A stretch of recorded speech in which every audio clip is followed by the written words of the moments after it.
And welcome back. It is time for this week's Insiders. Our State House Insiders, Antoine Seawright, our Democratic strategist, Joel Sawyer, our Republican strategist. Guys, we're going to begin with Ralph Norman versus Lindsey Graham. The 5th District Congressman saying earlier this week that he is tired of Lindsey, and he's hinting that he could challenge Lindsey Graham for his Senate seat in 2026. Joel, what are you hearing about this? Many have tried, none have succeeded.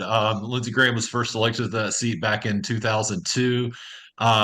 Really every year, not so much in 2008, but every other time that he's run, he's had fairly credible primary challengers, and none have even come close. Look, if Norman gets into it, I suspect he'll be pretty well funded. But never underestimate Lindsey Graham when it comes to campaigning. He is an incredible campaigner, and I think that he's maintained a very close relationship with Donald Trump that should help him in a Republican primary. As Democrats, we'll just sit back and eat our popcorn and watch this scenario play out. Quite frankly, I'm no Lindsey Graham fan club here. However, I do know every primary he's had, at least in the past several cycles, when he's been contested, he's won away, I think, above 15 points each time.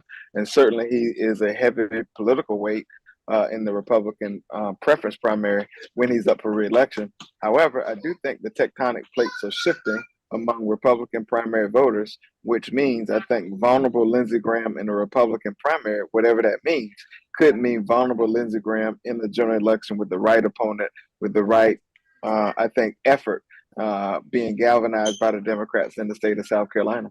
I want to turn now to the race for the White House as Nikki Haley and Tim Scott continue to try and get that GOP nomination. A new Washington Post survey out just today of 500 plus likely voters, a survey taken last week. Former President Trump leading the way with 46% in the state of South Carolina. No surprise there. Trump has always done well as far as the numbers with Republicans here. Haley, though, at 18%, Scott with 10%. Joel, again, we're about 5 months away from the primary here in South Carolina. Can any candidate overtake Trump at this point in South Carolina? 5 months is an eternity in politics. I mean, most people who are going to go out and vote on this aren't like us. They're not paying attention to this stuff every single day like we are. But I will say this: as long as there is a broad field challenging Trump, it's going to be very, very difficult for anyone to consolidate enough support to beat him. Now, in a one-on-one race, Trump versus one other person, whoever that person may be, is it possible for that one person to beat Trump in a Republican primary? Absolutely. But I think it's very, very difficult for Trump to lose against 3, 4, 5 credible opponents. I think there are a couple of things to consider in this scenario, Joel and JR. One, the Republican primary, unlike the Democratic primary, is winner take all. Versus our primary, it's a collection of delegates. So second place, third place actually means something as the race goes on. So the goal is, if you're not the front runner, the goal is to try to keep yourself in the game. That does not apply in this case. The second scenario is Nikki Haley seems to be the candidate with the most room to grow among Republican primary voters who want a second option or an alternative to Donald Trump. I think that's why she may have some short-term life.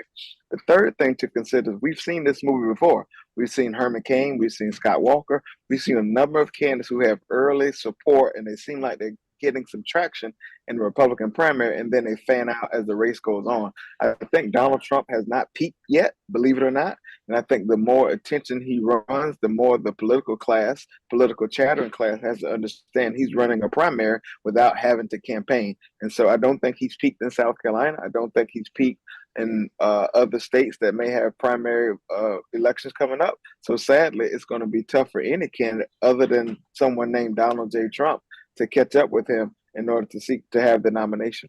Let's go to the Biden impeachment probe on Capitol Hill. Antoine, the GOP says they continue to insist they have credible reasons to open this impeachment probe. Your take on it? Well, no one can deliver what these credible reasons are.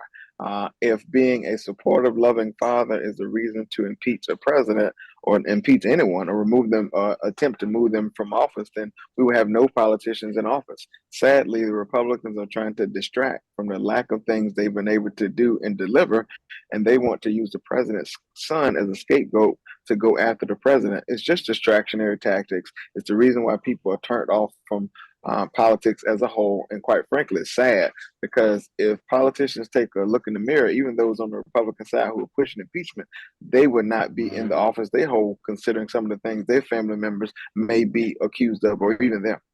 Joel, the Democrats are saying, show us the evidence. Do they need to put up or shut up here?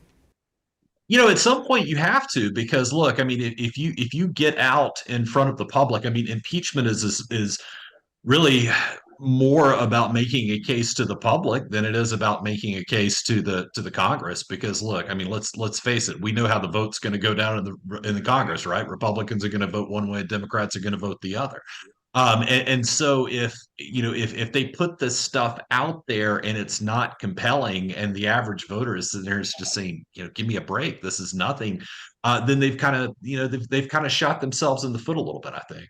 All right, Antoine C. Wright and Joel Sawyer, our State House Insiders. Guys, thank you so very much for your time. And for the very latest on what's going on at our State House and on Capitol Hill, as always, you can go to our website. That's WLTX.com.